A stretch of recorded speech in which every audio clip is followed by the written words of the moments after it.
SP Das স্বাস্থ্য ব্যবস্থার দুর্নীতির বেতাজ বাদশা। সর্বক্ষেত্রে আলপিন টু এলিফেন্ট, সর্বক্ষেত্রে স্বাস্থ্যক্ষেত্রে যে দুর্নীতি, সেই দুর্নীতির অন্যতম চালিকা শক্তি ছিল ডক্টর এসপি দাস। আরজি করের সন্দীপ ঘোষকে সামনে রেখে পাহাড় প্রমাণ আর্থিক দুর্নীতি এবং অভয়াকাণ্ডে ক্রাইম সিনে যাদের দেখা গেছে তারাও প্রায় সবাই সেই এসপি দাসের স্নেহধন্য। অভয়ার বিচার চেয়েছিলাম বলে আমাকে 14 মাস দল থেকে সাসপেন্ড করে দেওয়া হয়েছিল। আমার স্ত্রী একজন মা হিসাবে, যেহেতু আমার মেয়ে সেই সময় আরজি করে পাঠরতা ছিল এবং তার প্রতি চরমতম মানবিক নির্যাতন হয়েছে। এসপি দাসকে বাইরে জাহির করতেন যে ওনার সাথে মমতা বন্দ্যোপাধ্যায়ের ভালো সম্পর্ক রয়েছে? হ্যাঁ, ডেফিনেটলি উনি বলতেন এবং উনি কাজের মধ্যে দিয়ে প্রকাশ করে দিতেন এবং স্বাস্থ্য দপ্তরে নিট কাট পাথর থেকে শুরু করে হেলথ সেক্রেটারি পর্যন্ত সবাই জানতো যে উনি যেটা বলছেন সেটাই বকলমে মমতা বন্দ্যোপাধ্যায়ের কথা। দল কেন আপনার সাথে এটা করলো? তার কারণ আমি মৌচাকে ঢিল মেরে দিয়েছিলাম, সেটা তো আমি পরে বুঝলাম। পরে আমি বুঝলাম যে দুর্নীতির তথ্য যারা সামনে তুলে দেবে তারা দলের কাছে চক্ষুশূল হবে, তারা শাস্তি পাবে। উদাহরণ ডাক্তার শান্তনু সেন।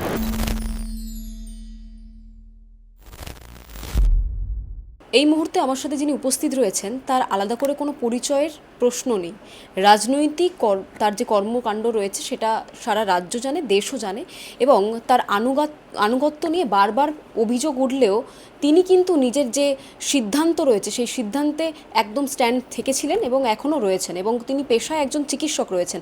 বুঝতেই পারছেন কার ব্যাপারে কথা বলছি। শান্তনু সেন রয়েছেন এই মুহূর্তে, তৃণমূল কংগ্রেসের প্রাক্তন রাজ্যসভার সাংসদ রয়েছেন বেঙ্গল লিবার্টিতে। আপনাকে বেঙ্গল লিবার্টিতে স্বাগত জানাচ্ছি স্যার। প্রথম যে আমার প্রশ্ন, বারবার দুর্নীতি নিয়ে আপনি ক্ষমতায় থাকুন আর না থাকুন অভিযোগ করেছেন বারবার।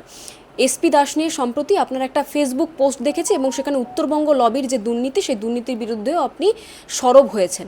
এই যে এসপি দাস বারবার যে অভিযোগ করেছেন, আপনি কবে থেকে স্বাস্থ্য ব্যবস্থার মধ্যে ঢুকলেন ইনি? দেখুন, আমি আবার বলছি যে আমি দীর্ঘদিন স্বাস্থ্য আন্দোলনের সাথে যুক্ত এবং আমি খুব দায়িত্ব নিয়ে বলছি, বিভিন্ন তথ্য প্রমাণ আছে বলেই বলছি। উত্তরবঙ্গ লবির কিংপিন ডক্টর এসপি দাস, যিনি নিজেকে প্রাক্তন মুখ্যমন্ত্রী মাননীয় মমতা বন্দ্যোপাধ্যায় মহোদয়ের ব্যক্তিগত ফিজিশিয়ান হিসেবে দাবি করেন, এবং এটা বিভিন্ন কাজের মধ্যে দিয়ে প্রমাণিত হয়েছে যে তার প্রভাব কতটা ছিল মাননীয় মুখ্যমন্ত্রী তথা প্রাক্তন স্বাস্থ্যমন্ত্রীর ওপরে। এবং সেই উত্তরবঙ্গ লবির কিংপিন তিনি ডিফ্যাক্টো স্বাস্থ্যমন্ত্রী ছিলেন বিগত পশ্চিমবঙ্গ সরকারের। স্বাস্থ্যক্ষেত্রটার খাতায় কলমে মাননীয় মুখ্যমন্ত্রী স্বাস্থ্যমন্ত্রী থাকলেও, চন্দ্রিমা ভট্টাচার্য মহোদয়া স্বাস্থ্য প্রতিমন্ত্রী থাকলেও তিনি কদিন স্বাস্থ্য দপ্তরে যেতেন আমরা জানি না। পুরো স্বাস্থ্য দপ্তরটাই চলতো ডক্টর এসপি দাসের অঙ্গুলি হেলনে। এবং ডক্টর এসপি দাস তার নিজস্ব কিছু র্যাকেট দিয়ে মমতা বন্দ্যোপাধ্যায়কে প্রভাবিত করে তার সমস্ত ইচ্ছাগুলো পূরণ করতেন স্বাস্থ্য দপ্তরে। এবং সর্বক্ষেত্রে আলপিন টু এলিফেন্ট, সর্বক্ষেত্রে স্বাস্থ্যক্ষেত্রে যে দুর্নীতি, সেই দুর্নীতির অন্যতম চালিকা শক্তি ছিল ডক্টর এসপি দাস।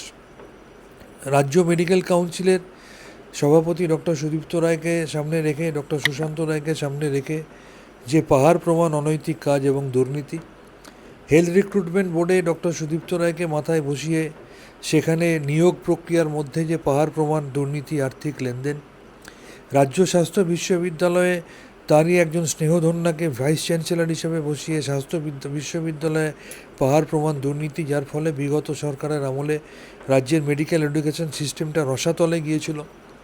আরজি করের সন্দীপ ঘোষকে সামনে রেখে পাহাড় প্রমাণ আর্থিক দুর্নীতি এবং অভয়াকাণ্ডে ক্রাইম সিনে যাদের দেখা গেছে তারাও প্রায় সবাই সেই এসপি দাসের স্নেহধন্য। তিনি পর্দার আড়ালে থেকে পুরো স্বাস্থ্য ব্যবস্থা চালাতেন এবং স্বাস্থ্য ব্যবস্থার এই যে থ্রেট কালচার থেকে শুরু করে সমস্ত দুর্নীতির র্যাকেট, সবের সাথেই তিনি প্রত্যক্ষ বা পরোক্ষভাবে যুক্ত ছিলেন।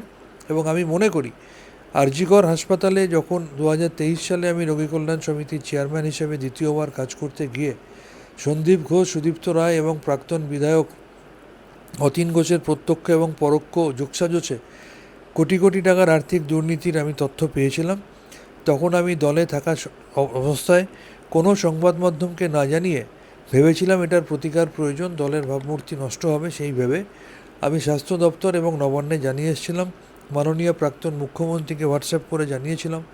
ভেবেছিলাম যে হয়তো দল সেটা শুধরে নেবে। উল্টে দেখলাম যে আমাকেই সেখান থেকে সরিয়ে দেওয়া হলো এবং যাদের বিরুদ্ধে অভিযোগ সেই সুদীপ্ত রায়কে আবার চেয়ারম্যান করে আনা হলো এবং পরবর্তী ক্ষেত্রে সন্দীপ ঘোষকে আপনারা দেখেছেন যে এতটাই প্রভাবশালী ছিল যে তার ট্রান্সফার হতো আর দুদিনের মধ্যে তিনি ফেরত চলে আসতেন। পরবর্তী ক্ষেত্রে অভয়াকাণ্ডে আপনি দেখেছেন যে সারা পৃথিবী যখন সন্দীপ ঘোষের দিকে আঙুল চুলছিল সেখানকার তৎকালীন প্রিন্সিপাল, তখন স্বয়ং মাননীয় মুখ্যমন্ত্রী তার প্রতি দয়াপরবশ সহানুভূতিশীল হয়ে বললেন তারও তো পরিবার আছে, তাকে আমরা আরজিকর থেকে সরিয়ে ন্যাশনালে পাঠাচ্ছি। যেখানে সমস্ত বিশ্ব চাইছিল যে তার বিরুদ্ধে কঠোর পদক্ষেপ গৃহীত হোক, সেখানেও তার প্রতি দুর্বলতা দেখিয়েছিলেন তৎকালীন স্বাস্থ্যমন্ত্রী। অর্থাৎ এটাতে প্রমাণিত হয় যে এসপি দাসের প্রতি তিনি এতটাই দুর্বল ছিলেন যে তিনি যেটা বলতেন সেটাকেই তিনি ধ্রুব সত্য বলে মনে করতেন, এবং যার ফলে এই ধরনের পাহাড় প্রমাণ দুর্নীতির বিরুদ্ধে পদক্ষেপ নেওয়া তো দূরের কথা, দুর্নীতিগ্রস্তদের তিনি ইচ্ছাকৃত বা অনিচ্ছাকৃতভাবে মদত করে গেছেন, এবং আমার মতো যারা দুর্নীতির বিরুদ্ধে আওয়াজ তুলেছেন তাদের বিরুদ্ধে খড়গহস্ত হয়ে শাস্তি দিয়েছেন। তার জলজান্ত নিদর্শন অভয়া কাণ্ডে আমি অভয়ার বিচার চেয়েছিলাম বলে আমাকে 14 মাস দল থেকে সাসপেন্ড করে দেওয়া হয়েছিল। আমার স্ত্রী একজন মা হিসাবে, যেহেতু আমার মেয়ে সেই সময় আরজিকরে পাঠরতা ছিল এবং তার প্রতি চরমতম মানবিক নির্যাতন হয়েছে, অত্যাচার হয়েছে, রাত্রিবেলা ফোন করে থ্রেট করা থেকে শুরু করে ফেল করিয়ে দেওয়ার ভয় দেখানো থেকে শুরু করে সমস্ত কিছু হয়েছে। তাই অভয়ার বিচার চেয়ে আমার স্ত্রীও আওয়াজ তুলেছিল বলে আমার স্ত্রীকেও অন্যায়ভাবে দীর্ঘ সময় হোয়াটসঅ্যাপ গ্রুপ কাউন্সিলরদের সেখান থেকে বাদ দিয়ে দেওয়া থেকে শুরু করে প্রাক্তন বিধায়কের মদতে সেই দলেরই গুন্ডারা আমার স্ত্রীকে প্রকাশ্যে একটি অনুষ্ঠানের মধ্যে এসে মারধর করা থেকে শুরু করে আমার দলের লোকেরাই, তৎকালীন দলের লোকেরাই আমার প্রতি এবং আমার পরিবারের প্রতি নির্যাতন নিষ্পেষণ চালিয়েছে। কারণ একটাই যে আমি এসপি দাসের চক্ষুশূল ছিলাম, কারণ আমি নর্থ বেঙ্গল লবির অঙ্গুলি হেলনে কোনোদিন চলিনি এবং তাদের দুর্নীতির সাথে আমি কোনোদিন আপোষ করিনি। আমার এখানে একটা প্রশ্ন রয়েছে, আপনি এবং আপনার স্ত্রী কাকুলিদি দুজনেই চিকিৎসক রয়েছেন পেশায়, কিন্তু একটা বেসরকারি হাসপাতালের চিকিৎসক ফিজিশিয়ান, সেটা মমতা বন্দ্যোপাধ্যায়ের পারিবারিক সূত্র হতে পারে কিংবা তাকে দেখবার জন্য এত কি করে তার মধ্যে পাওয়ার আসতে পারে যে আপনাকে এবং আপনার স্ত্রীকে জনসমক্ষে এভাবে অপমান করা, থ্রেট কল দেওয়া, আপনার মেয়েকে নির্যাতন করা মানসিকভাবে? এটা তো মাননীয় মমতা বন্দ্যোপাধ্যায় মহোদয় বলতে পারবেন যে তার সাথে তার সম্পর্কের গভীরতা বা সম্পর্কের পরিকাঠামো কী ছিল, যে কারণে তিনি চার চোখ দিয়ে দেখতেন এবং আমাদের মতো দলের অনুগত সৈনিকের কথা তিনি বিশ্বাস না করে তিনি যেটা বলতেন সেই মতোই চালিত হতেন, এবং আমি মনে করি তার জন্যই তাকে আজকে এত বড় খেসারত দিতে হয়েছে। আচ্ছা, এসপি দাস কি বাইরে জাহির করতেন যে ওনার সাথে মমতা বন্দ্যোপাধ্যায়ের ভালো সম্পর্ক রয়েছে? হ্যাঁ, ডেফিনেটলি উনি বলতেন এবং উনি কাজের মধ্যে দিয়ে প্রকাশ করে দিতেন, এবং স্বাস্থ্য দপ্তরে ইট কাঠ পাথর থেকে শুরু করে হেলথ সেক্রেটারি পর্যন্ত সবাই জানতো যে উনি যেটা বলছেন সেটাই বকলমে মমতা বন্দ্যোপাধ্যায়ের কথা। তাই ডিএমই নিয়োগ থেকে শুরু করে সর্বক্ষেত্রে দুর্নীতি হয়েছে। ডিএমই নিয়োগে ইন্টারভিউ বাতিল হয়ে গেছে, তার কারণ তার মনোপুত একজনকে ডিএমই করা হয়নি বলে। এরকম প্রত্যেকটা ক্ষেত্রে আজকে আন্ডার গ্র্যাজুয়েট মানে ছেলেদের বা শুধুমাত্র গ্র্যাজুয়েট ছেলেদের দিয়ে সুপার স্পেশালিটি যারা পরীক্ষা দিচ্ছে তাদেরকে প্রকাশ্যে হলের মধ্যে কোশ্চেন বলে দেওয়া, উত্তর বলে দেওয়া, তাদের সাথে থাকলে পরীক্ষায় পড়াশোনা না করে অনার্স পাওয়া, তাদের সাথে না থাকলে অনার্স পাওয়া মেয়েকেও ফেল করিয়ে দেওয়া, উদাহরণ আমার মেয়ে। এই সর্বক্ষেত্রে চরমতম নৈরাজ্য চলেছে এসপি দাসের অঙ্গুলি হেলনে, এবং এসপি দাসকে অন্ধের মতো মমতা বন্দ্যোপাধ্যায় শক্তি দিয়ে রেখেছিলেন। তিনি যা করতেন স্বাস্থ্য দপ্তরে তাই হতো। আপনাদের পরিবারে তিনজনই ডাক্তার, মেয়ে, আপনার স্ত্রী এবং আপনি। এসপি দাস কত বড় ডাক্তার ছিলেন যে তার অঙ্গুলি হেলনে সারা রাজ্যের স্বাস্থ্য দপ্তর পরিচালনা হতো? কিসের ডাক্তার ছিলেন উনি? চিকিৎসক হিসাবে তো শুনেছি অর্থোপেডিক সার্জন, কিন্তু অর্থোপেডিক সার্জনদের মুখে তো তার নাম আমি শুনিনি। তিনি আদৌ কটা রুগী দেখেন বা কটাও তিনি আদৌ অর্থোপেডিক অপারেশন করেছেন আমার জানা নেই। কিন্তু স্বয়ং মমতা বন্দ্যোপাধ্যায় হাত যদি কারোর মাথার ওপর থাকে এবং হাতটা যদি ততটাই গভীর হয় তাহলে, এবং স্বয়ং মমতা বন্দ্যোপাধ্যায় যদি কারোর চোখ দিয়ে একটা ডিপার্টমেন্টকে দেখেন, তাহলে যা হওয়ার তাই হয়েছে, এবং তিনি সেটাকে অন্যায়ভাবে ব্যবহার করেছেন। হতে পারত মমতা বন্দ্যোপাধ্যায়ের বিশ্বাসটাকে তিনি সৎভাবে কাজে লাগিয়েছেন, কিন্তু তিনি তার স্বার্থ চরিতার্থ করার জন্য তার বিশ্বাসটাকে অন্যায়ভাবে কাজে লাগিয়ে এই ধরনের নৈরাজ্য তৈরি করেছেন স্বাস্থ্য দপ্তরে, যার ফলে আমি মনে করি একটা জেনারেশন, একটা সময় মেডিকেল স্টুডেন্ট যারা সেই সময় যারা ছিল, সেই সময় জেনারেশনটাকে আগামী দিনে ভুগতে হবে, কারণ সেই সময় থ্রেট কালচারের কারণে মেডিকেল এডুকেশন সিস্টেমটা বাংলায় মুখ থুবড়ে পড়েছিল। আচ্ছা, এই এসপি দাস কি শুধুমাত্র মমতা বন্দ্যোপাধ্যায়কে দেখতেন নাকি পুরো পরিবারকে দেখতেন? এটা আমার তো জানার কথা না উনি কাকে দেখতেন, কিন্তু সবাই জানতো উনি মমতা ব্যানার্জির ব্যক্তিগত চিকিৎসক, এবং পরবর্তী ক্ষেত্রে তিনি সেটা নিজে বলেওছেন। এর বাইরে বাড়িতে ঢুকে কাকে দেখতেন, কি করতেন, সেটা তো আমার পক্ষে জানা সম্ভব না। আপনি যে বিষয় নিয়ে দুর্নীতি নিয়ে এক বর্তমানে সরব হয়েছেন, তৎকালীন টাইমে যখন তৃণমূল কংগ্রেস ক্ষমতায় ছিল, রাজ্যের বিরোধী দলনেতা শুভেন্দু অধিকারী, যিনি বর্তমানে মুখ্যমন্ত্রী রয়েছেন, তিনিও বারবার একই অভিযোগ করেছেন এবং তিনি বলেছেন যে মমতা বন্দ্যোপাধ্যায়ের ব্যক্তিগত চিকিৎসক এবং ঘনিষ্ঠ একজন বন্ধু। তখন আপনার মনে হয়নি যে বিরোধী দলনেতার সাথে যোগাযোগ করি, কারণ আপনাদের দুজনের দুর্নীতির অভিযোগ একজনের দিকেই রয়েছে? ভুল করছেন। আমি তখন একটা দলে ছিলাম, আমি দলে থেকে দলের মধ্যে আওয়াজ তুলেছিলাম। আজকে যারা অনেকেই প্রতিবাদ করছে, আমি তাদের মধ্যে পড়ি না। তার কারণ আমার প্রতিবাদটা দলের রাজ্যসভার সাংসদ হিসাবে এবং দলের জাতীয় মুখপাত্র হিসেবে দলের মধ্যে থেকে আমি আওয়াজ তুলেছিলাম। সেই সময় কিন্তু বাকিরা কেউ আওয়াজ তুলতে সাহস করেনি, আমি কিন্তু আমার আওয়াজটা সেই সময় তুলেছিলাম। কিন্তু তখন যদি আমি দলের মধ্যে থেকে আওয়াজটা না তুলে যদি তলে তলে অন্য কিছু করতাম, তাহলে সেটা হয়তো অন্যভাবে আমাকে প্রতিফলিত করা হতো। কিন্তু আমি আমার আওয়াজটা তুলে আমার মুখ্যমন্ত্রী, স্বাস্থ্যমন্ত্রী, দলনেত্রীকে পর্যন্ত জানিয়েছিলাম। তার খেসারত আমাকে দিতে হয়েছে এবং আমি মনে করি যেটা আমি করেছি সেটা ঠিক করেছি। শান্তনুবাবু, আপনার আনুগত্য নিয়ে কোনো ডাউট নেই। আমি যখন আসছিলাম আপনার এই চেম্বারে, তখন দেখতে পাচ্ছি যে অভিষেক বন্দ্যোপাধ্যায়, মমতা বন্দ্যোপাধ্যায় এবং আপনি যখন প্রাক্তন রাজ্যসভার সাংসদ ছিলেন, একাধিক আপনার ছবি এখনো পর্যন্ত সম্মানে দেওয়ালে রয়েছে। আপনার আনুগত্য নিয়ে তো কোনো প্রশ্নই, কিন্তু দল কেন আপনার সাথে এটা করলো? তার কারণ আমি মৌচাকে ঢিল মেরে দিয়েছিলাম, সেটা তো আমি পরে বুঝলাম। পরে আমি বুঝলাম যে দুর্নীতির তথ্য যারা সামনে তুলে দেবে তারা দলের কাছে চক্ষুশূল হবে, তারা শাস্তি পাবে। উদাহরণ ডাক্তার শান্তনু সেন। আর যারা দুর্নীতিকে মদত করবে বা দুর্নীতি করবে তারা পুরস্কৃত হবে। উদাহরণস্বরূপ ডক্টর সুদীপ্ত রায়, সন্দীপ ঘোষেরা। আচ্ছা, এই এসপি দাসের সাথে আপনার সাক্ষাৎ হয়েছিল? কোনোদিনও সামনাসামনি বিবাদ হয়েছে?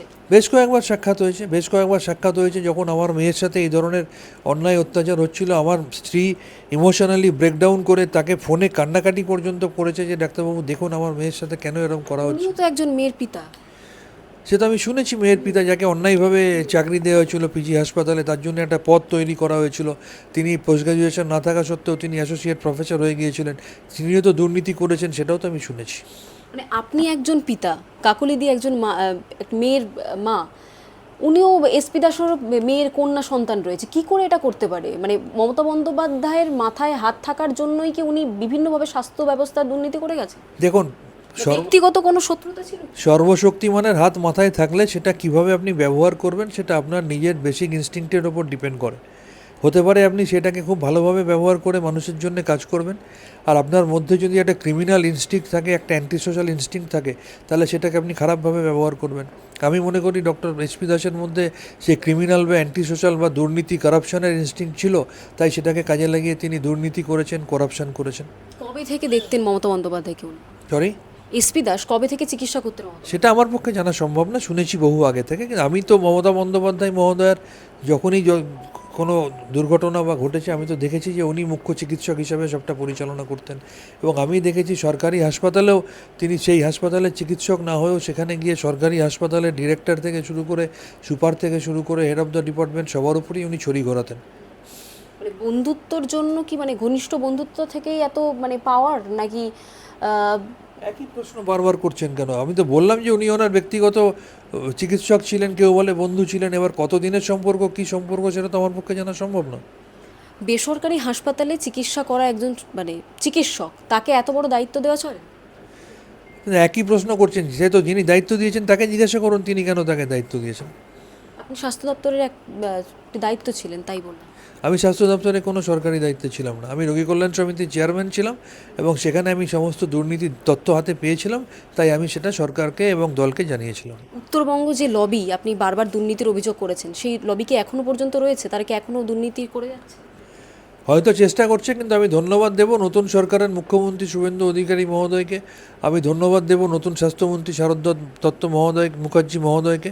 কারণ তারা যেভাবে পদক্ষেপ নেওয়া শুরু করেছে, আমার মনে হচ্ছে যে তাদের একটা লক্ষ্য আছে দুর্নীতিমুক্ত স্বাস্থ্য ব্যবস্থা, এবং সেই লক্ষ্যে তারা এগোচ্ছে। অনেকগুলো পদক্ষেপ নিয়েছেন যেগুলো ধন্যবাদ পাওয়ার যোগ্য, এবং তাদের এই কাজে যদি আমি একটা কাঠবিলারির ভূমিকাতে অবতীর্ণ হতে পারি, আমি নিশ্চয়ই তাদের সহযোগিতা করব। চন্দ্রবাবু, আপনি যখন দলে ছিলেন তখন দলের নেত্রীকে জানিয়েছিলেন যে কোথায় কোথায় ঘুণ রয়েছে স্বাস্থ্য ব্যবস্থার মধ্যে। দল তো এখন পরিবর্তন হয়েছে, আপনি কি বর্তমান স্বাস্থ্যমন্ত্রী এবং মুখ্যমন্ত্রীকে জানাবেন যে স্বাস্থ্য ব্যবস্থার এই এই জায়গায় ঘুণ রয়েছে? আমি মনে করি ইতিমধ্যেই তারা সব জেনেছেন। আমি তো আবার বলছি, প্রকাশ্যে বলছি যে তারা যদি আমার কোনো সহযোগিতা চান বা আমি যদি দুর্নীতিমুক্ত স্বাস্থ্য ব্যবস্থা করতে তাদের ন্যূনতম সহযোগিতা করতে পারি, আমি নিশ্চয়ই সহযোগিতা করব। তাতে আমার যদি তথ্য প্রমাণ কিছু দিতে হয়, আমি নিশ্চয়ই দেবো। মেয়ের জন্য পথে নেমেছিলেন বলে 14 মাসের জন্য সাসপেন্ড করে দেওয়া, আবার ভোটের আগে আপনাকে দলে নেওয়া। তৃণমূলের অবস্থা তো বর্তমানে দেখতে পাচ্ছেন, এখনও কি তৃণমূলের সাথে রয়েছে?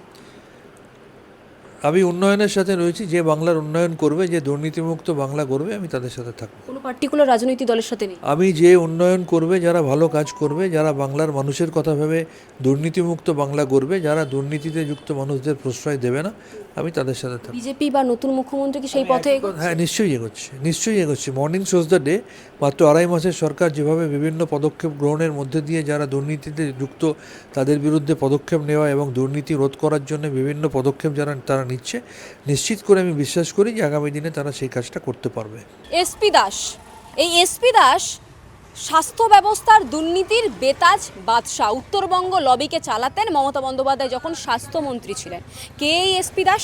এই এসপি দাস মমতা বন্দ্যোপাধ্যায়ের অতি ঘনিষ্ঠ একজন বন্ধু এবং তার ব্যক্তিগত চিকিৎসক ছিলেন, পার্সোনাল ফিজিশিয়ান। এই এসপি দাস মমতা বন্দ্যোপাধ্যায়ের হাত তার মাথায় থাকার জন্য একাধিক ক্ষেত্রে স্বাস্থ্যক্ষেত্রে দুর্নীতি করে গেছেন এবং তার বিরুদ্ধে যারা মুখ খুলেছেন, সেটা শান্তনু সেন হতে পারে, তৃণমূল কংগ্রেসের রাজ্যসভার সাংসদ, কিংবা ছোটোখাটো কোনো স্বাস্থ্য ব্যবস্থার কোনো কর্মী, স্বাস্থ্যক্ষেত্রের কোনো কর্মী, সেক্ষেত্রে এসপি দাস তাদের কাউকে ছেড়ে কথা বলেননি।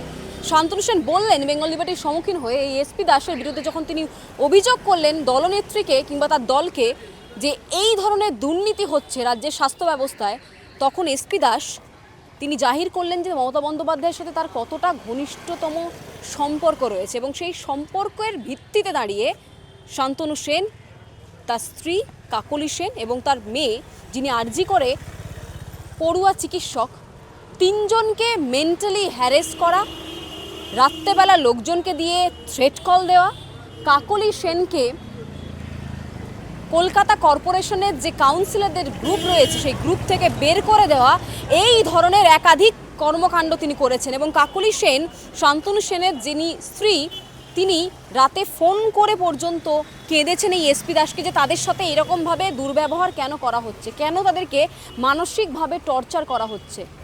এই সংক্রান্ত বিষয়ে আজকে শান্তনু সেন বললেন এবং তার সাথে সাথে একটা প্রশ্ন থেকে যাচ্ছে, কে এই এসপি দাস? মমতা বন্দ্যোপাধ্যায়ের ব্যক্তিগত চিকিৎসক, নাকি তার সাথে অন্য কোনো ঘনিষ্ঠতম সম্পর্ক রয়েছে, যে সম্পর্কের ভিত্তিতে দাঁড়িয়ে তিনি স্বাস্থ্য ব্যবস্থাকে অপারেট করতেন? আপনারা এত সময় দেখছিলেন বেঙ্গল লিবার্টি। আপনাদের যদি কোনো মতামত থাকে অবশ্যই জানাবেন কমেন্ট সেকশনে এবং চ্যানেলটি যদি ভালো লাগে লাইক করুন, শেয়ার করুন, সাবস্ক্রাইব করুন। স্বাধীন, কাঁচিহীন, গেরিলা সাংবাদিকতার পাশে থাকুন।